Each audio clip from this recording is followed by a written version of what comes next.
Hello friends, welcome करते हैं आपका अपने यूट्यूब चैनल पे जिसका नेम है इकोनॉमिक्स हब। और आज की इस वीडियो में हम कराएंगे आपको 11th क्लास की माइक्रो इकोनॉमिक्स। तो देखिए स्टूडेंट्स, माइक्रो इकोनॉमिक्स में हम चैप्टर स्टार्ट करते हैं। सबसे पहले chapter 5 theory of demand, demand की थ्योरी पढ़ते हैं। देखिए स्टूडेंट्स, अगर हम बात करें माइक्रो इकोनॉमिक्स की, तो माइक्रो का मतलब ही होता है स्मॉल, एक स्मॉल एस्पेक्ट, एक स्मॉल इकोनॉमिक टास्क, एक स्मॉल इंडिविजुअल एस्पेक्ट जिसकी स्टडी करते हैं स्टूडेंट्स हम माइक्रो इकोनॉमिक्स में। तो उसी में से एक स्मॉल एस्पेक्ट, एक स्मॉल इकोनॉमिक एस्पेक्ट है आपका demand. What is demand? Demand क्या होती है? तो देखिए स्टूडेंट्स, डिमांड सबसे पहले देख लीजिए, डिमांड करता कौन है? डिमांड करता है students consumer, house hold. House hold के अंदर ही आता है आपका consumer. A consumer consume various goods and services as according to their needs and wants। अपनी नीड्स के अकॉर्डिंग जरूरतों को फुलफिल करने के लिए वो कमोडिटी को, गुड्स को परचेज करता है। तो स्टूडेंट्स देखिए यहाँ पर डिमांड क्या है। तो डिमांड की अगर हम बेसिक बात करें तो डिमांड को ये 3 पॉइंट्स, ये 3 पॉइंट आपके फुलफिल कर सकते हैं। The first one is desire, desire to buy a commodity.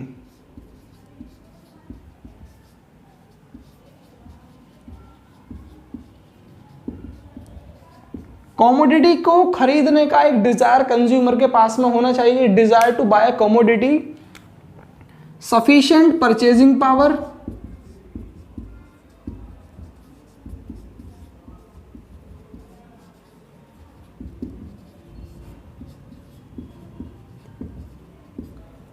उसके पास में उस डिजायर को फुलफिल करने के लिए स्टूडेंट्स परचेजिंग पावर भी होनी चाहिए। सफिशिएंट परचेजिंग पावर का मतलब मनी, इसका मतलब पैसे उसके पास में होने चाहिए उस गुड्स को खरीदने के लिए। ऐसा तो या कभी ऐसा होगा कि गुड्स को खरीदने का मन तो है लेकिन आपके पास में पैसे नहीं है, तो वो फुलफिल कैसे हो पाएगी? उसको परचेज करने के लिए मनी तो होनी चाहिए आपके पास में। Last point is willingness, willingness to spend.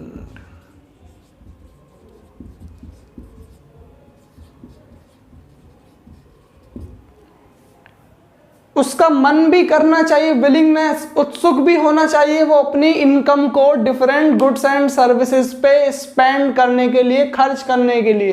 तो स्टूडेंट्स, इन तीनों पॉइंट से मिलकर बनती है आपकी डिमांड। तो इन तीनों पॉइंट्स को अगर हम मिला दें, कंबाइंड कर दें, तो ये डिमांड कहलाएगी।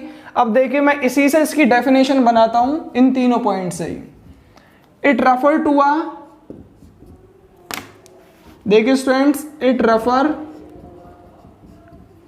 Dzire to buy a commodity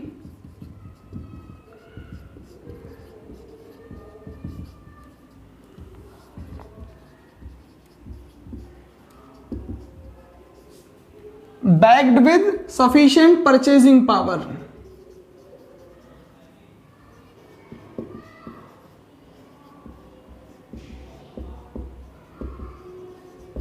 sufficient purchasing power। And last point आता है willingness to and willing to spend। This is called demand. Students, ये क्या कहलाएगी? डिमांड। इसके बाद में नेक्स्ट पॉइंट यहां पर आपका आता है इसी में। देखिए स्टूडेंट्स, अगर हम बात करें डिमांड को हम मीजर करते हैं किस में? डिमांड को एक हम पर्टिकुलर क्वांटिटी में मीजर करते हैं। How much quantity is to be consume a various goods and goods. कितनी क्वांटिटी हमने किसी गुड्स की खरीदी है? हमने किलो में खरीदा है, लीटर में उसको परचेज किया है, ml में परचेज कर रहे हैं। तो स्टूडेंट्स ध्यान दीजिएगा, it is measured in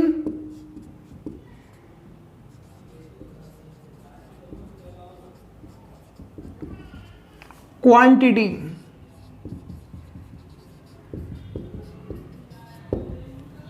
demand measure होती है हमेशा किसमें स्टूडेंट्स? क्वांटिटी में। डिमांड किस में मेजर होगी? क्वांटिटी के अंदर। आगे इसमें देखिए स्टूडेंट्स, डिमांड मेजर होती है क्वांटिटी में, और क्लास 12th की मैक्रो इकोनॉमिक्स में कंसेप्ट आता है aggregate demand. Aggregate demand measure होती है स्टूडेंट्स टोटल एक्सपेंडिचर में। प्राइस की और क्वांटिटी की मल्टीप्लाई करते हैं तब वैल्यू आती है टोटल एक्सपेंडिचर की।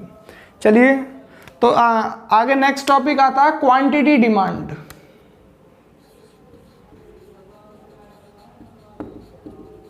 Quantity demand,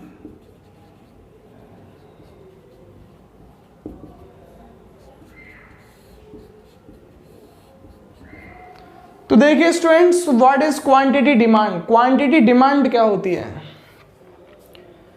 a specific quantity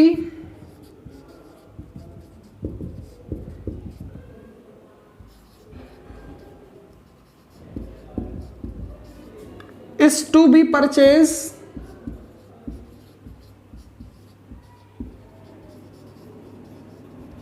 एक स्पेसिफिक क्वांटिटी खरीदना, परचेज विद अ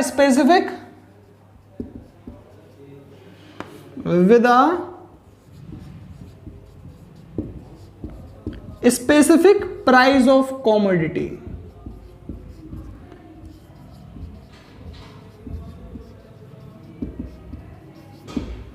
स्टूडेंट्स देखिए, स्पेसिफिक क्वांटिटी कंज्यूम करना किसी भी कॉमोडिटी। तो देखिए स्टूडेंट्स, अगर हम बात करें प्राइस में और डिमांड में क्या रिलेशन है, what is the relation between price and quantity demand, तो हम बात करते हैं there is a inverse relation. There is a inverse. Students, inverse का मतलब होता है उल्टा, इनवर्स कह सकते हैं या फिर negative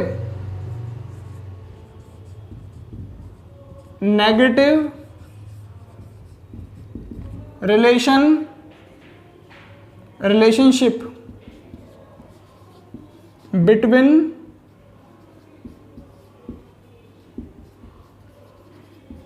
price and quantity demand. Students, ये कंसेप्ट यहां पर अभी बताना जरूरी था क्योंकि नेक्स्ट टॉपिक आपका आएगा डिमांड शेड्यूल। डिमांड शेड्यूल में जब हम शेड्यूल को रिप्रेजेंट करेंगे तो वहां पर इस तरीके के इसके कंसेप्ट की हमें जरूरत पड़ेगी। तो देखिए students, if price of a commodity increase, अगर किसी कॉमोडिटी का प्राइस बढ़ता है तो कंज्यूमर उसकी तरफ अट्रैक्ट कम होता है, क्योंकि उसका प्राइस इंक्रीज होता है तो मार्केट में इन्फ्लेशन अराइज होता है जिससे कंज्यूमर अट्रैक्ट कम होता है। जब उस गुड्स के प्राइस इंक्रीज होते हैं तब तो वो डिमांड क्या करता है, कंज्यूमर अपनी कम करने लगता है, वो उसको कम परचेज करता है। तो इसीलिए स्टूडेंट्स, कॉमोडिटी के प्राइस बढ़ने पर उसकी डिमांड क्या होती है, कम। अगर उसका प्राइस कम होता है, अगर उसका प्राइस डिक्रीज होता है तो वहां पर उस कॉमोडिटी की तरफ ज्यादा से ज्यादा अट्रैक्ट रहता है कंज्यूमर उस गुड्स को परचेज करने के लिए। तो स्टूडेंट्स, ये कहलाता है इनवर्स रिलेशन, इसको हम बोलते हैं negative relation. There is a negative relation between price and quantity demand. तो स्टूडेंट्स देखिए, आगे इसमें कंसेप्ट आता है डिमांड शेड्यूल। डिमांड शेड्यूल क्या होता है, अभी हमने पढ़ा था डिमांड एंड क्वांटिटी डिमांड के बारे में, और अभी हमने आपको इसमें रिलेशन नहीं बताया था कि प्राइस में और क्वांटिटी डिमांड में क्या रिलेशन है। प्राइस में और क्वांटिटी डिमांड में नेगेटिव रिलेशन है, इनवर्स रिलेशन है, उसको हम कहते हैं उल्टा रिलेशन। इसका मतलब both factor changes in opposite direction, दोनों फैक्टर क्या हो रहे हैं, अपोजिट डायरेक्शन में चेंज हो रहे हैं, तो स्टूडेंट्स उसको बोलते हैं inverse relation.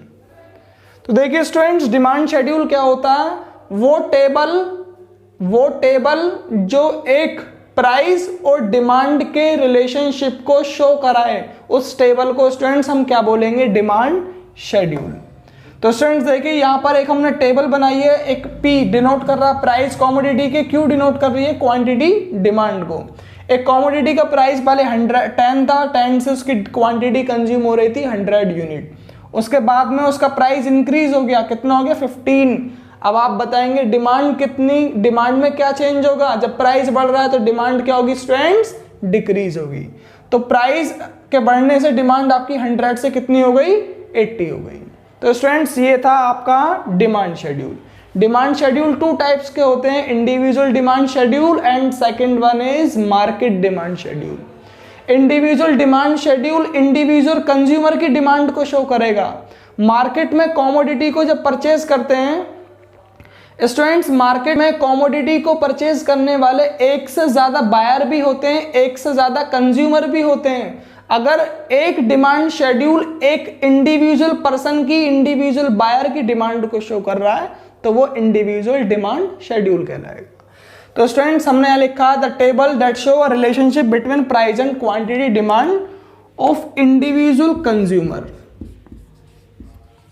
Of individual consumer लिख लीजिए या फिर स्लैश लगा के आप यहां पर बायर भी लिख सकते हैं, individual buyer of a commodity.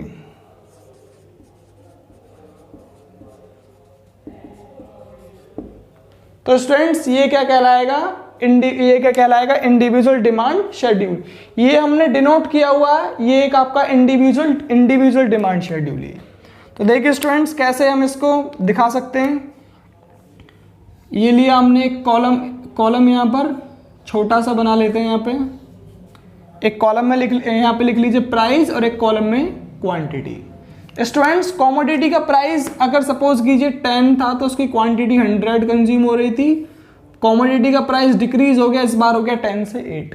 और जब प्राइस कम हो गया तो कंज्यूमर तो ज़्यादा उसको परचेज करने की कोशिश करेगा, तो वहाँ पर कितनी क्वांटिटी कंज्यूम हुई स्टूडेंट्स, 120। इसके ऊपर लिख लीजिए ए कंज्यूमर,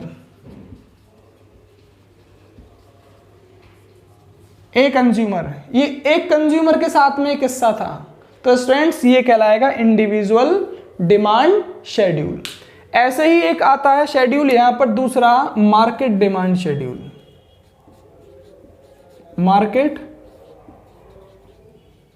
डिमांड शेड्यूल।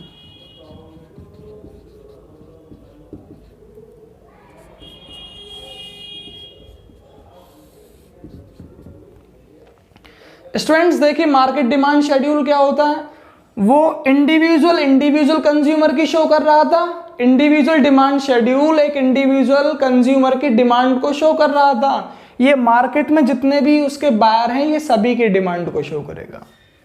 इसमें हम लिखेंगे स्टूडेंट्स इट रेफर टू इसमें आप लिखे the table that show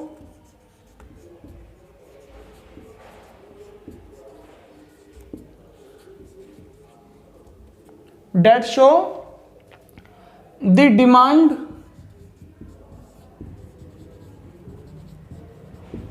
of all the consumer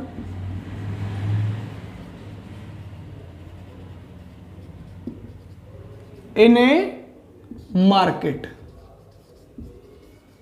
market में जितनी भी कंज्यूमर डिमांड कर रहे हैं उन सभी की डिमांड को स्टूडेंट शो करेगा आपका मार्केट डिमांड शेड्यूल।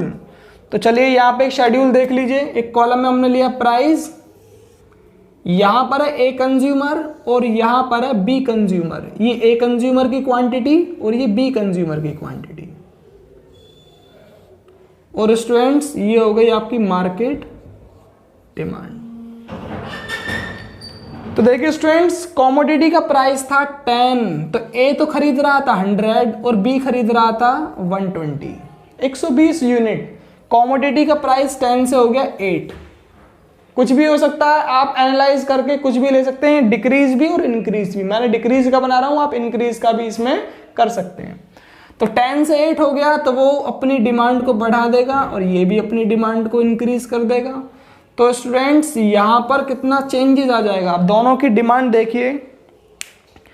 100 प्लस 120 कितना हो जाएगा, 220। ए ने खरीदी उसकी 100 क्वांटिटी, बी ने खरीदी उसकी 120 क्वांटिटी। तो दोनों ने टोटल कितनी क्वांटिटी परचेज करी वो कहलाएगी मार्केट डिमांड 220, और ये कहलाएगा यहां पर आपका 270। तो स्टूडेंट्स ये बन गया आपका मार्केट डिमांड शेड्यूल।